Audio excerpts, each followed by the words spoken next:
If you want to blend a cloud into a sky in Gimp, you're in the right place.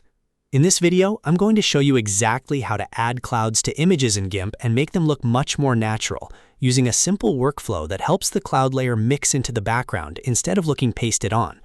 This is a great technique for photo editing, composite images, and any project where you want more realistic skies. If this tutorial helps you out, take a second to hit like and subscribe for more easy Gimp tutorials. All right, let's jump right in.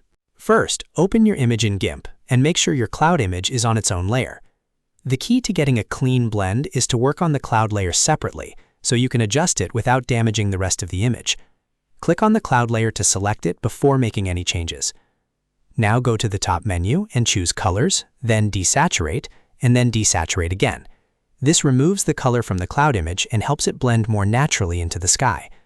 Clouds usually look better when they are neutral in tone, especially if you're placing them over a real background. After desaturating, you should already notice the cloud looks a little more realistic and less distracting. Next, go back to Colors and choose Levels. This is where you can improve the contrast and make the cloud edges more defined. In the Levels window, look at the black slider and the white slider. Drag the black slider up a little to deepen the dark areas, and drag the white slider down to brighten the lighter areas. The goal here is to create stronger contrast so the cloud stands out where it should, while still looking soft and natural.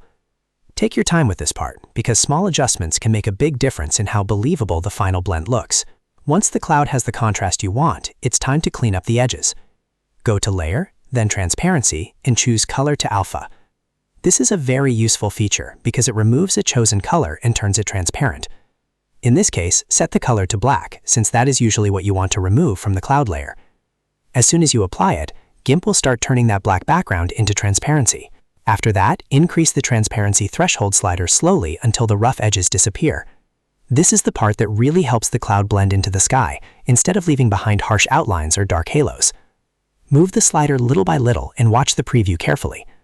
If you go too far, you might remove too much detail from the cloud, so the best approach is to adjust it gradually until the edges look smooth and natural. At this point, you should have a cloud layer that is desaturated, properly contrasted, and cleaner around the edges. You can now position it over your sky image and continue refining the placement until it fits the scene.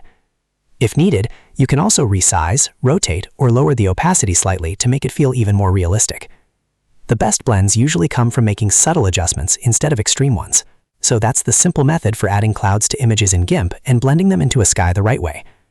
Once you get comfortable with desaturating, adjusting levels, and using color to alpha, you'll be able to create much cleaner and more professional looking edits in just a few minutes.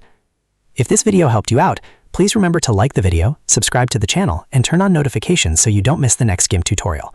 Thanks for watching, and I'll see you in the next one.